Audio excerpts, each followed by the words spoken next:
राजनीति की बात हो रही है डॉक्टर साहब, तो राजनीति में अगर हम ये देखें कि 22 अप्रैल और 10 मई के बीच में जो हुआ, ये 18 दिन, ये मुझे लगता है ऐसा कि मोदी की राजनीति के सबसे कठिन पहलू थे। हम सेनाओं ने क्या किया उसकी मेरिट डिमेरिट हम डिस्कस नहीं कर रहे हैं। वो ठीक है, पाकिस्तान को कि हमने सेनाओं ने ध्वस्त कर दिया आतंकवादी अड्डे और तमाम चीज़ें हुई, लेकिन ये 18 दिन में सवाल उठ रहे हैं, सीज फायर को लेकर सवाल उठ रहे हैं कि वो कैसे पहुंच गए वहां तक, पहलगाम तक मार के चले आए, वो 4 लोग कहाँ हैं। विदेश नीति का खोखलापन सामने आया है, जिसपे हम लोग चर्चा डिटेल में करेंगे। और तो ये जो 3-4 चीजें 18 दिन में हुई, आज भी देखिए कि ट्रंप लगातार दावा कर रहे हैं। ये अच्छी बात है कि इस सरकार के लिए कि ट्रंप को कोई सीरियसली लेता नहीं तो सरकार को बड़ी तकलीफ हो गई होती। जी। ट्रंप साहब शूट करते हैं 24 डायरेक्शन से, लोग उसको मान लेते हैं, चल जाती है बात के। उन्होंने कहा उसका, लेकिन बात तो सीरियस है। मैं लेकिन आर्म्ड फोर्सेस के बारे में एक शब्द भी नहीं कहना चाहता हूँ, न मैं ऑपरेशन सिंदूर के ऑपरेशनल पक्ष में कहना चाहता हूँ, लेकिन ये तो जाहिर है कि खुद सरकार ने कहा है। और जो पहली, आप भूल रहे हैं इस बात को, कि जो पहली अखिल सभी भारतीय पार्टियों, राजनीतिक पार्टियों की मीटिंग हुई थी, उसमें कहा गया था कि इंटेलिजेंस फेलियर हुआ है। कहा गया था औपचारिक रूप से सरकार की तरफ से कहा। तो ये अच्छी बात है, मैं सराहना करता हूं सरकार की इसके लिए, मैं निंदा नहीं कर रहा हूं, इसको मैं समर्थन करता हूं कि हम लोग साथ मिलकर तो निकालेंगे इसका हल। और दूसरा, कम से कम ग्राउंड पे किसी भी कारण से आपको इसको छुपाना नहीं चाहिए कि वो जो 10 लोग कौन थे जिनकी वहां पर लापरवाही हुई, जो 20 लोग कौन थे जिनका वहां नीतिगत लापरवाही हुई। 2 बात ये हो गई। तीसरी बात, विदेश नीति और पक्ष में मुझे काफी दर्द है देख के। उसके बाद देखिए, इसमें 2-3 पक्ष है। प्रयत्न पूरा कर रही है भारत, ऐसा नहीं कह रहा हूं मैं प्रयत्न नहीं करी, करना चाहिए, लेकिन उसका परिणाम उतना अच्छा नहीं हो रहा है जो होना चाहिए था। उसके कारण कई हो सकते हैं। सबसे बड़ी चीज जो हमने बहुत हद तक अचीव कर ली थी, और ये सरकार 2000 वाजपेयी सरकार ने, मनमोहन सिंह सरकार ने, और चल रही थी वो बात जिसको डीहाइफेनाइजेशन कहा जाता है कि एक ही वाक्य में, एक ही ट्रिप में, एक ही संदर्भ में मैं आपका और आपका दोनों की बात साथ नहीं करूं। ये आपको याद है, वो महिला होती थी रॉबिन रफेल, उन्होंने कहा था कि जब भी आप यहां जाएं तो यहां भी जाइए जी। तो ये हाइफेनेशन वर्ड तब से शुरू हुआ था। हमने उसको डीकपल कर दिया था, उसको जुड़वा बच्चों की तरह उनको हटा के अलग कर दिया था, क्योंकि जुड़वा हम है नहीं, जुड़वा हम होना नहीं चाहते, जुड़वा की कोई तर्क नहीं है जुड़वा मानने का। दुर्भाग्य है कि आज विदेश नीति में ये जुड़वापन वापस आ रहा है। ये मेरा इसका बहुत चिंता है, मेरे को बहुत गंभीर मानता हूं इसको। दूसरा, हमने वो नहीं देखा विश्व भर में एकजुटता हमारे देश के बारे में जो आपने आंतरिक देखी सर्वदलीय पार्टियों के बीच में। राइट, मैं इसकी बात नहीं कर रहा कि देश अमुक एक्स या वाई, लेकिन आम तौर पे देखिए, भारत विशाल देश है, भारत की साइज विशाल है, भारत का मार्केट विशाल है, भारत की क्षमता विशाल है, भारत की जोर सब चीज ज्यादा है। उसके तुलना में जितना कम एकदम अनइक्विवोकल बिना कंडीशन के वक्तव्य नहीं आए हैं, हमारे दोस्तों से भी नियंत्रित आए हैं।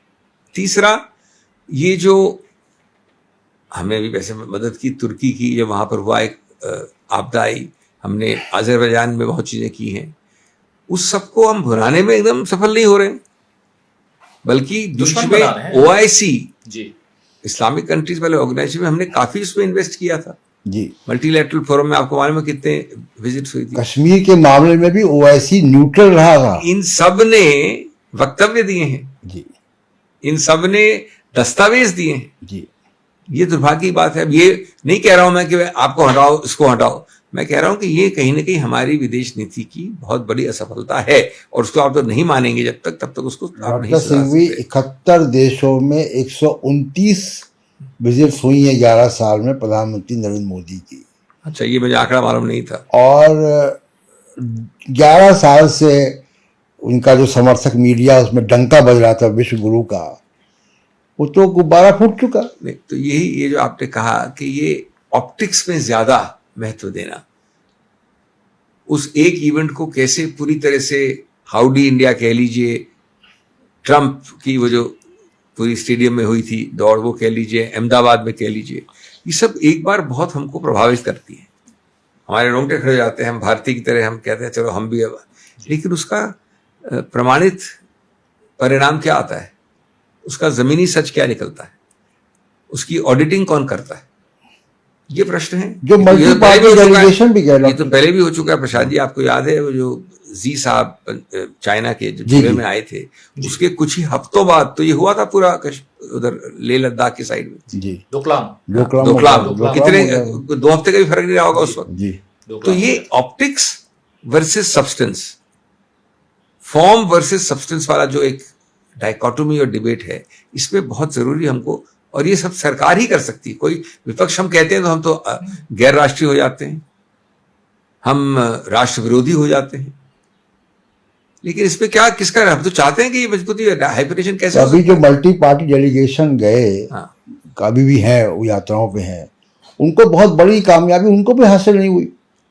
खैर, मैं देखिए मल्टी पार्टी डेलीगेशंस को भेजने की प्रक्रिया का मैं समर्थन करता हूँ, क्योंकि कम से कम हमारी बात तो रखेंगे। आप सुनने वाला माने नहीं माने वो बात की बात है, लेकिन हमारी बात रखना और विभिन्न दिशाओं में फैलना और जाके करना, वो बात प्रक्रिया का कोई मैं विरोध नहीं करता हूँ, लेकिन साथ साथ वहां पर मत आप खुला रखने दीजिए।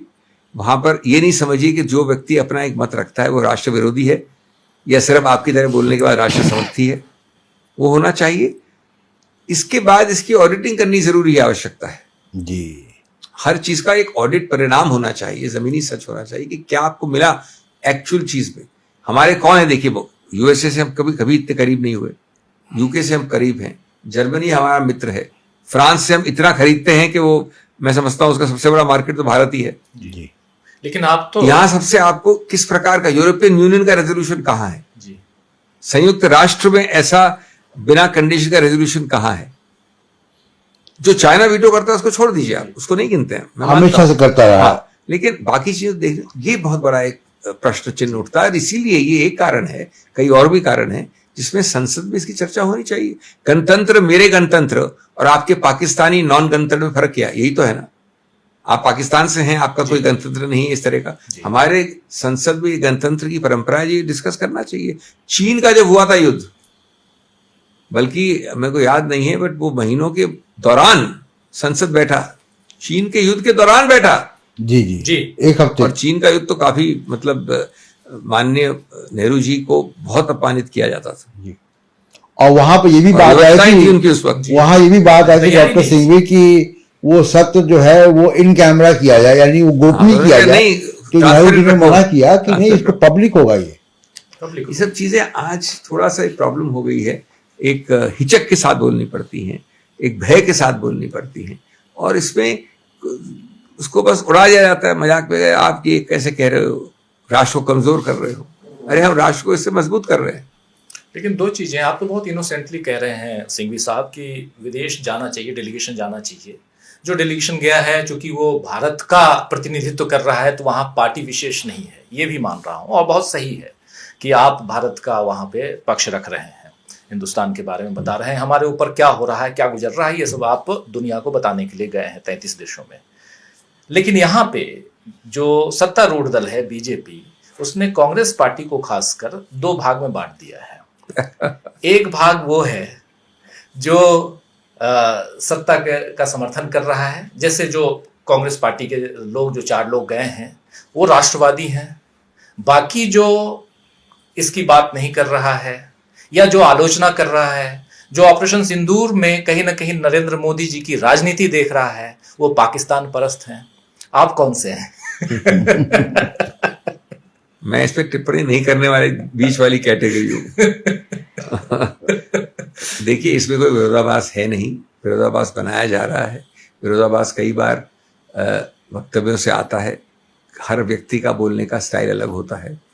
इसमें कोई 2 राय नहीं है कि जो त्रुटियां निकालते हैं या निंदा करते हैं और जो और तरीके से बोल रहे हैं वहाँ, वो दोनों के दोनों उतने ही राष्ट्रवादी हैं। मुझे इस पर कोई संदेह नहीं कहना। बिल्कुल। एक मत का और पक्ष का एक दूरी है, तो मैं इसमें भी इस पर टिप्पणी नहीं करना चाहूँगा। मैं मानता हूँ कि इसको समन्वय के साथ किया जा सकता है, और ये बात ज़रूर है कि इसमें सुर्खियाँ होती हैं, इसमें मज़ा आता है, और वो चल रहा है। हाँ नहीं, सर्वदलीय बैठक में जब आप लोगों ने साफ साफ कह दिया कि हम सत्ता पक्ष के साथ हैं और जो डिसीजन लेना है मोदी जी लीजिए आप, तो उसके बाद तो कुछ सवाल ही नहीं आता है, सवाल बनता ही पूरी नहीं। छूट डिसीजन का सवाल नहीं होता, हर प्रकार से छूट ही नहीं, समर्थन है हर चीज का सवाल। लेकिन कांग्रेस पार्टी के पवन खेड़ा या कम्युनिकेशन डिपार्टमेंट के और लोगों के ट्वीट्स देख रहा हूं मैं, तो उन ट्वीट से ऐसा संकेत मिल रहा है कि शशि थरूर ने लाइन ऑफ कंट्रोल क्रॉस कर लिया। अब किस ए ने की लाइन ऑफ कंट्रोल क्रॉस या बी ने की, मैं राष्ट्रीय प्रवक्ता की हैसियत से न लाइन ऑफ कंट्रोल और इंटरनेशनल बॉर्डर क्रॉस करने वाला हूं।